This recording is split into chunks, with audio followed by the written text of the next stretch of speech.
नमस्कार, स्वागत है आपका। आप देख रहे हैं द न्यूज और मैं रानी गुप्ता आपके साथ। इस वक्त की बड़ी खबर सामने आ रही है। आपको बता दें कि भारत और इंडिया नाम को लेकर के पिछले कई दिनों से लगातार विवाद चल रहा है और इस बीच विपक्ष जो है बार बार एक ही बात कह रहा है कि मोदी सरकार उनके गठबंधन के नाम से डरती है, जिसकी वजह से उन्होंने इंडिया का नाम बदल करके भारत रखने की सोच ली है। तो इस बीच अब ममता बनर्जी, जो कि इसी इंडिया अलायंस गठबंधन की एक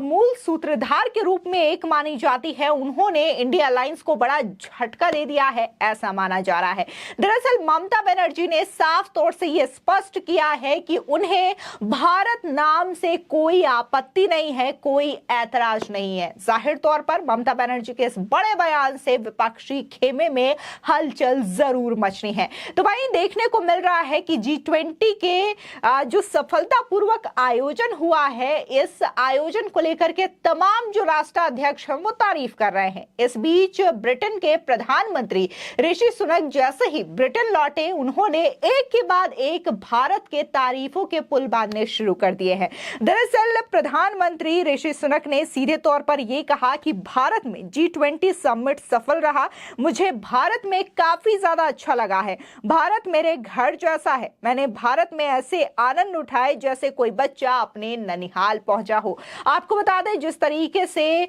ब्रिटेन के प्रधानमंत्री ऋषि सुनक भारत में आयोजित किए गए G20 समिट को लेकर के अहम बात बोल रहे हैं और ये स्वीकार कर रहे हैं कि ये जो समिट है वो बेहद सफल रहा। इससे पहले देखने को मिला था कि जो सऊदी के राष्ट्राध्यक्ष रहे हो या फिर जो ऑस्ट्रेलिया के पीएम थे, उन्होंने भी बाकायदा इस समिट को सफल करार दिया था और वाकई में उन्होंने ये माना था कि भारत ने काफी अच्छे तरीके से G20 समिट की अध्यक्षता की है। ऐसे में अब ऋषि सुनक का भी बड़ा स्टेटमेंट सामने आया और उन्होंने तो सीधे तौर पर यही कहा है कि भारत उनके घर जैसा है। ये बात वो स्वीकार रहे हैं कि भारत जो है वो उनके घर जैसा है। देखने को मिला था कि जब प्रधानमंत्री ऋषि सुनक जो हैं भारत के अपने दौरे पर आते हैं, हालांकि ये उनका पहला दौरा था जब वो ब्रिटेन के प्रधानमंत्री बने, उसके बाद वो पहली बार भारत दौरे पर आए हैं और यहाँ पर उनका भव्य स्वागत जो है एयरपोर्ट में किया गया। उन्हें रिसीव करने के लिए केंद्रीय मंत्री अश्विनी चौबे पहुंचे।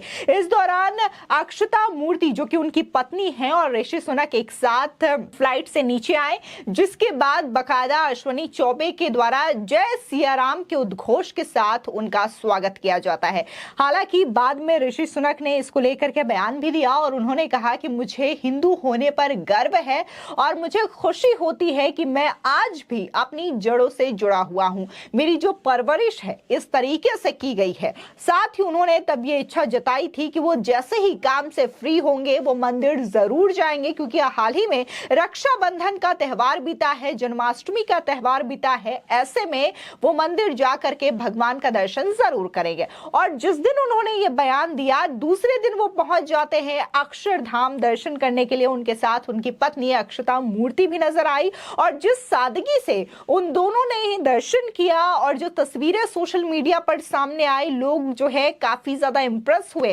कई लोगों ने तो ये तक कह दिया कि हिंदुस्तान से कई हजार किलोमीटर दूर एक व्यक्ति रहता है, वो आज भी अपनी सनातन जड़ों से जुड़ा हुआ है, लेकिन इसी धरती में कई सारे ऐसे लोग रहते हैं जो कि इसी सनातन को खत्म करने की बात करते हैं, इसे नष्ट करने की बात करते हैं और आए दिन इसी सनातन धर्म को लेकर के कई तरीके की बातें करते हैं। तो वहीं ऋषि सुनक की एक और तस्वीर इस दौरान वायरल हुई, जिसमें वो बांग्लादेश की प्रधानमंत्री शेख हसीना से बात करते हैं। अगर ऐसे में आप कहेंगे कि आखिर इस तस्वीर में ऐसी क्या खास बात है जिसकी वजह से ये वायरल हो रही है, आपको बता दें कि ये तस्वीर आप देखेंगे तो इसमें साफ दिखता है कि कैसे शेख हसीना जो है वो एक कुर्सी में बैठी हुई हैं और ऋषि सुनक जो है खुद वो भी प्रधानमंत्री है, लेकिन इसके बावजूद वो ये जानते हैं कि बड़ों का सम्मान कैसे किया जाता है और बाकायदा वो घुटनों के बल बैठ करके शेख हसीना की बातें सुनते हैं। और ये जो तस्वीर है वो काफी ज्यादा सोशल मीडिया पर शेयर की गई, जिसके बाद लोगों ने काफी ज्यादा पसंद किया। यही नहीं, कांग्रेस के वरिष्ठ नेता जो हैं आचार्य प्रमोद कृष्णन, उन्होंने बकायदा इस तस्वीर को शेयर करते हुए उदयनिधि स्टालिन, जिन्होंने सनातन धर्म को डेंगू मलेरिया बताया, इसे खत्म करने की बात कही, उन्हें सबक सिखाया कि ये होता है सनातन, ये होते हैं संस्कार। तो ऐसे में ऋषि सुनक की ये जो तस्वीरें हैं सोशल मीडिया पर काफी ज्यादा वायरल हो रही है। सनातन प्रेम जो कि ऋषि सुनक का देखने को मिला भारत यात्रा के दौरान, ये भी लोगों को काफी ज्यादा पसंद आ रही है। ऐसे में जब ऋषि सुनक ब्रिटेन पहुंचते हैं तो वहां पर उन्होंने भारत की जमकर तारीफ की है और भारत को अपने ननिहाल जैसा बताया है। तो ऐसे में इस विषय में और भी ज्यादा चर्चा करने के लिए इस वक्त हमारे वरिष्ठ पत्रकार अजय जी हमारे साथ जुड़ेंगे और हम सीधे उनसे जानना चाहेंगे कि आखिर इस मसले पर उनकी राय क्या है और ऋषि सुनक और अक्षता मूर्ति की इस यात्रा को लेकर के वो क्या कहना चाहेंगे। तो अजय पत्रकार जी हमारे साथ जुड़ चुके हैं। जी पत्रकार जी, क्या कहेंगे इस पूरे मामले को लेकर के कि ऋषि सुनक ने बकायदा भारत की तारीफ की है और इसे अपना ननिहाल भी करार दिया है? देखिए, ऐसा है, ऋषि सुनक जी ने जो बोला है, तो ऋषि सुनक जी भारत में आके इतना खुश हुए हैं कि उन्होंने कहा भी कि एक तो उनकी वाइफ अक्षता सुनक वो भी इंडिया की हैं और वर्ल्ड के माने हुए, इंडिया के माने हुए साइंटिस्ट और स्पेस उसके माने हुए नारायण मूर्ति जी, जिनकी अपनी एक पहचान है, उनकी लड़की उनको ब्याही है।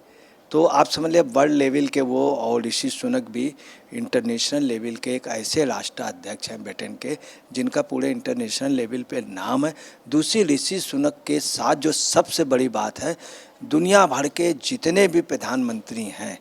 मोस्टली उनके लिए पक्ष और विपक्ष में दोनों तरह के विचार चलते हैं, चाहे रशिया के हों चाहे अमेरिका। सिर्फ ऋषि सुनक ऐसे हैं जिनको पॉजिटिव एटीट्यूड का माना जाता है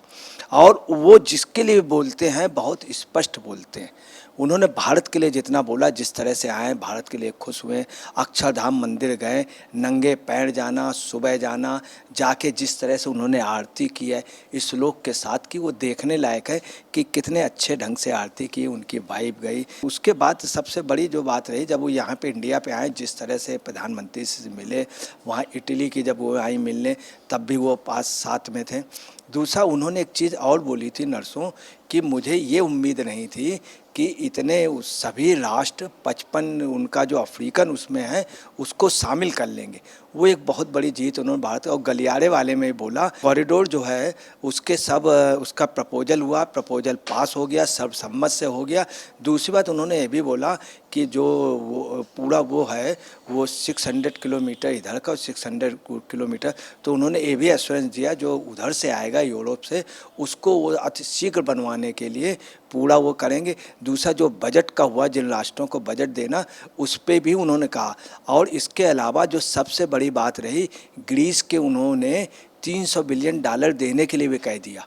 और उन्होंने ये भी कहा कि जब यहाँ पर भारत आए तो उन्होंने कहा कि मुझे गर्व है कि मैं हिंदू हूँ, और उन्होंने यहाँ के हिंदू मंदिरों में गए, हिंदू रीति रिवाज का वो, तो आप देखें एक तरफ हिंदू धर्म का विरोध हो रहा है इसी देश में, ताजु इसी देश के नागरिक और बड़े बड़े नेता, मुख्यमंत्री जैसे स्तर के लोग विरोध कर रहे हैं, और वहीं ब्रिटेन का जो प्रधानमंत्री जो दुनिया में बहुत महत्वपूर्ण, वो आके कह रहा है कि हमें गर्व है कि हिंदू, हम जैसे अपने ननिहाल में आए, यहाँ के मंदिरों पे गए, यहाँ के सनातनी जो मंदिर है वो अक्षरधाम उस पर गए, और लोग यहीं के लोग आप समझ लिए जो नफरत बांट रहे हैं उनसे ये वो है। और ख़ास तौर से INDI गठबंधन को एक ये सबक है कि देखिए वहाँ का प्रधानमंत्री आके मोदी के सामने किस पोजीशन में है, और सभी लोग मोदी के सामने जूनियर जैसी हैसियत में रहे। और जिस तरह ऋषि सुनक ने भारत का सम्मान दिया, ब्रिटेन जिसके हम गुलाम रहे हैं, अभी तक ब्रिटेन का जब भी प्रधानमंत्री आते थे या राष्ट्रपति आते थे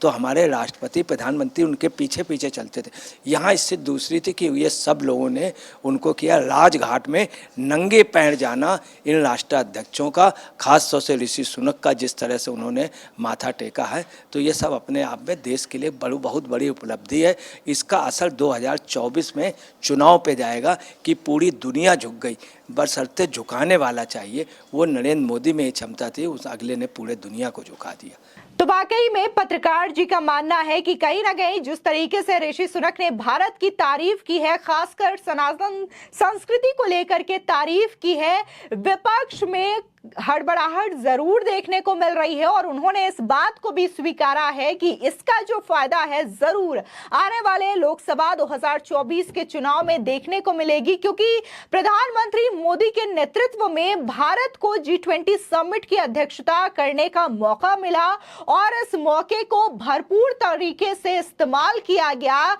और यह दिखाया गया ग्लोबल तरीके से कि कैसे भारत जो है आज विकसित देशों की कैटेगरी में शुमार है और न सिर्फ अर्थव्यवस्था के मामले में बल्कि हर मामले में भारत जो है विश्व की टॉप पावरफुल देशों में से कम नहीं है, उन देशों से पीछे नहीं है। आपको बता दें कि इसी G20 समिट जब भारत की ओर से आयोजित किया जाता है, उसकी अध्यक्षता की जाती है, तो अफ्रीकन यूनियन जो कि अब तक अस्थायी सदस्य था और इसे लेकर के कोई प्रस्ताव ही नहीं लाया जा रहा था ताकि इसे स्थायी सदस्य बनाया जा सके, तब जाकर के दिल्ली के प्रगति मैदान स्थित भारत मंडपम में जब G20 की अध्यक्षता भारत की ओर से की गई तो प्रधानमंत्री मोदी ने सबसे पहला प्रस्ताव यही रखा कि अफ्रीकन यूनियन को इस समिट का स्थायी सदस्य बनाया जाए, जिसके बाद तमाम जो देश इसमें शामिल हुए थे उन्होंने हामी भरी और उसके बाद जो अफ्रीकन यूनियन है वो इसका हिस्सा हो गया स्थायी रूप से। यानी कि अब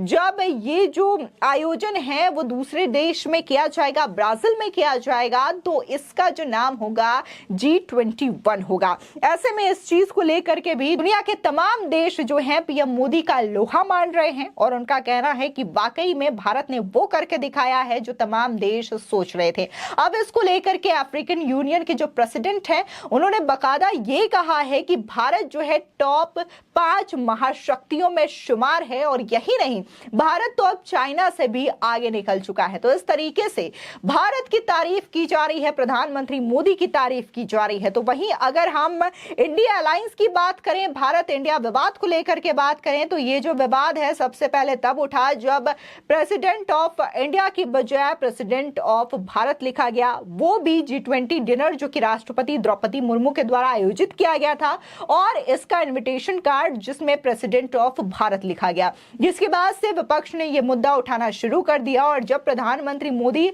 आसियान समिट के लिए इंडोनेशिया गए तब भी उनके इस कार्ड पर the prime minister of Bharat लिखा गया। साथ ही G20 में प्रधानमंत्री मोदी के नेम प्लेट पर भी इंडिया की बजाय भारत लिखा गया था। तब से ये जो मुद्दा है लगातार विपक्ष की बेचैनी बढ़ा रहा है और विपक्ष का ये कहना है कि उन्होंने अपने गठबंधन का नाम इंडिया अलायंस रखा है, जिसकी वजह से केंद्र की मोदी सरकार उनसे डरती है, खौफ खाती है। इस वजह से अब जो है देश का नाम इंडिया की जगह चेंज करके भारत रखा जा रहा है। लेकिन अब उन्हीं की एक साथी यानी कि टीएमसी सुप्रीमो ममता बनर्जी ने यह स्पष्ट कहा है कि भारत नाम से उन्हें कोई ऐतराज नहीं है। तो ऐसे में कहा यह जा रहा है कि क्या भारत नाम को लेकर के ममता बनर्जी के इस रवैये से इंडिया अलायंस को बड़ा झटका लग सकता है, क्योंकि लगातार इंडिया अलायंस जो है इस नाम का विरोध कर रहा है। फिलहाल इस खबर को लेकर के आपकी क्या राय है हमारे कमेंट सेक्शन में जरूर बताएं। आगे की और भी अपडेट के लिए चैनल को सब्सक्राइब करना ना भूलें।